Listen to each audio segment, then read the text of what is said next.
Les postos, les postas, bienvenue dans cette nouvelle vidéo. Il y a eu beaucoup de clashs et de polémiques entre joueurs et dirigeants joueurs interposés. On va commencer par la polémique Thiago Silva qui a fracassé Lionel Messi après la défaite du Brésil contre l'Argentine 1-0. Thiago Silva n'a pas manqué de fustiger l'attitude de Lionel Messi qui s'en est notamment pris à Tite durant la rencontre.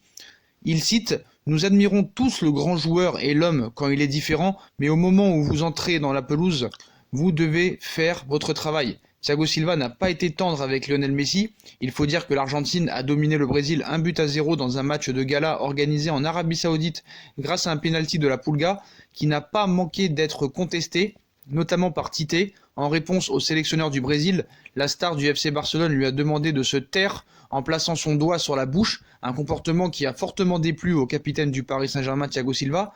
Il cite: Nous sommes pris en otage. Les arbitres doivent arrêter avec ça. Il tente de forcer l'arbitre à lui donner des situations délicates ou des coups francs dangereux. Ce n'est pas une excuse ou quoi que ce soit. On en a discuté avec des joueurs qui jouent en Espagne, ils cherchent à contrôler le jeu, c'est difficile vu que l'arbitre doit siffler des actions qui existent vraiment. Si c'était Casemiro, les gens diraient: Oh, celui-ci est un bandit. Nous sommes pris en otage, les arbitres doivent arrêter avec ça, ils ne peuvent pas le laisser contrôler les matchs. Il n'a pas cet avantage en Ligue des Champions parce que les arbitres sont plus durs. On ne le voit pas essayer de diriger les arbitres à ce point. Mais en Espagne ou avec l'Argentine, surtout dans un pays qui n'est pas connu pour le football, l'Arabie Saoudite, ensuite il y a des arbitres que nous ne connaissons pas beaucoup et qui par admiration commencent à se ranger à ses côtés. Comme nous n'avions pas Neymar à nos côtés, nous sommes désavantagés. Il est l'une des personnalités les plus admirées du football. Et il a demandé à Tite de se taire. Quelle que soit la rivalité, l'éducation doit venir en priorité. Il voulait commander le jeu, il s'est disputé avec l'arbitre, et l'arbitre a continué de rire. L'admiration doit être mise de côté. Donc je suis assez d'accord avec Thiago Silva, mais je suis pas d'accord quand il dit il n'a pas cet avantage en Ligue des Champions parce que les arbitres sont plus durs. Peut-être qu'ils sont plus durs et plus compétents, mais ils sont pas plus durs envers Lionel Messi et encore moins avec le FC Barcelone. Donc je suis d'accord avec tout ce qu'a dit à peu près Thiago Silva, sauf sur dire qu'il n'a pas cet avantage en Ligue des Champions. Il a aussi l'avantage en Ligue des Champions.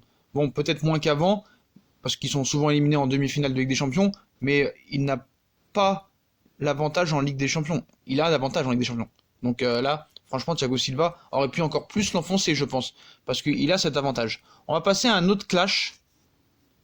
C'est pas vraiment un clash, c'est une petite remontrance de Raphaël Varane et Didier Deschamps envers Kylian Mbappé. Donc parfois trop individuel et pas très heureux dans ses choix. Kylian Mbappé n'a pas réussi son retour en équipe de France contre la Moldavie de buts à 1 jeudi. Raphaël Varane et Didier Deschamps lui ont donné quelques conseils ce samedi aux allures de petit avertissement. Donc jeudi, Kylian Mbappé faisait son retour. Et Varane cite: Il ne peut pas tout faire en même temps. Entre gestes techniques et tentatives de raid en solitaire, Mbappé a fait preuve d'excès d'individualisme durant cette rencontre, et quand ça ne fonctionne pas comme jeudi, on retient surtout le déchet du joueur du Paris Saint-Germain. En conférence de presse ce samedi, à la veille du dernier match des éliminatoires de l'Euro 2020 contre l'Albanie, Raphaël Varane a donné un conseil à son coéquipier. Il cite: Dans la vie de groupe, je le sens très bien, c'est toujours le même sur le terrain. Il pouvait faire mieux contre la Moldavie, il le sait. Il doit parfois choisir entre ses qualités. Il ne peut pas tout faire en même temps. Ce qu'il faut, c'est qu'il réussisse à avoir du lien avec ses coéquipiers, du lien, a déclaré le défenseur central français dans ce qui ressemble presque à un avertissement. Il continue: Mais au niveau de l'envie, on ne peut rien lui reprocher, ajoute le joueur du Real Madrid. Deschamps aussi a dit qu'il a beaucoup tenté, peut-être un peu trop.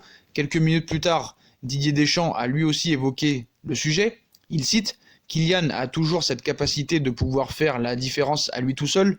Il continuera, assure le sélectionneur avant de glisser à son tour une consigne. Il y a une prise de risque, mais il faut trouver un juste milieu. Kylian s'est toujours inscrit dans le collectif. Il a beaucoup tenté contre la Moldavie, peut-être un peu trop. Contre les Albanais, les Bleus attendront donc un Mbappé un peu plus collectif. Après, il rentre dans un collectif et dépend des joueurs qui sont autour de lui, poursuit Deschamps.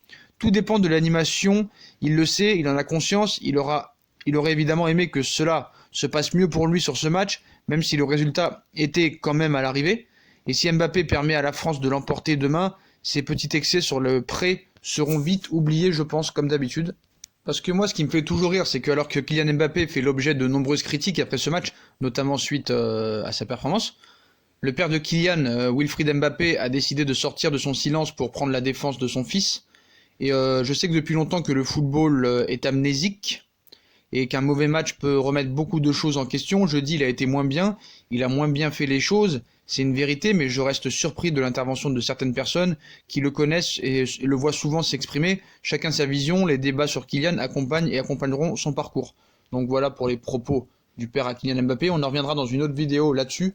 Là, on voulait surtout parler un petit peu de cette polémique, et on sait que Kylian Mbappé, bon voilà, des fois on pense qu'il prend la grosse tête, mais des fois il a quand même la tête sur les épaules, et je pense qu'il fera tout pour rectifier ces petites polémiques qu'il y a sur lui, et je pense qu'il retrouvera le droit chemin demain si vraiment il a la tête sur les épaules. On va passer à un autre clash, celui de Le Gret Karim Benzema. Donc Karim Benzema a recadré Le Gret. Donc ce samedi, Karim Benzema a répondu sèchement aux propos du président de la FFF, Noël Le Graët, qui estimait un peu plus tôt que son aventure avec l'équipe de France est terminée.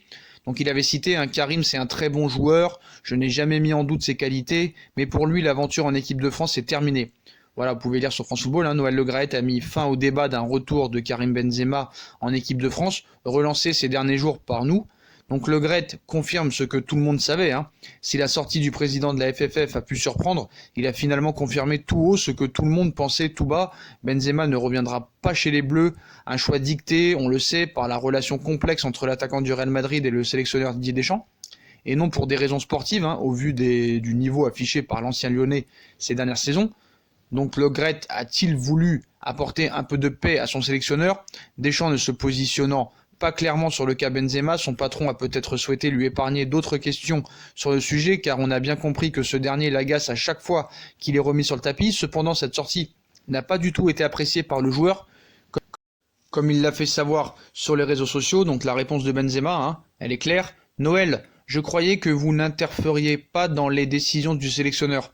Sachez que c'est moi et moi seul qui mettrai un terme à ma carrière internationale, a écrit le Madrilène sur son compte Twitter, avant de proposer une solution à Le Graët. Il cite Benzema: « Si vous pensez que je suis terminé, laissez-moi jouer pour un des pays pour lequel je suis éligible et nous verrons. » En clair pour l'Algérie. Benzema n'est cependant plus sélectionnable avec les Fennecs. Depuis son premier match officiel disputé avec les Bleus, la fracture ne pouvait être plus claire. Voilà, parce que là, c'est vraiment un message de Benzema. Quand il dit « Si vous pensez que je suis terminé, laissez-moi jouer pour un des pays pour lequel je suis éligible, et nous verrons », en clair, c'est pour l'Algérie. Et Benzema n'est cependant plus sélectionnable avec les Fennecs. Depuis son premier match officiel disputé avec les Bleus, la fracture ne pouvait plus être claire. Donc, tant qu'il y aura Didier Deschamps, Karim Benzema ne sera pas resélectionné avec les Bleus. Et vu qu'il va prolonger normalement après l'Euro 2020, on n'est pas prêt de revoir Karim Benzema en équipe de France parce qu'il va avoir bientôt 32 ans, et que si Didier Deschamps reste encore 2 ans, ça lui fera 34 ans et je pense pas qu'il soit sélectionné. Après, Giroud est encore sélectionné à cet âge-là, donc tout est possible. Tout est possible. Donc voilà les postos, dites-moi en commentaire ce que vous pensez de toutes ces clashs. Varane, Mbappé, Messi, Thiago Silva, Le Graët, Benzema. Puis moi je vous demande de me donner votre avis sur tous ces clashs, de vous abonner, liker, partager, à me suivre sur les réseaux sociaux, Snap, Twitter, Facebook, Instagram, ainsi que sur Utip, et à vous abonner. Moi je vous souhaite une très bonne vidéo les postos, et à plus tard dans une nouvelle vidéo. Tchuss!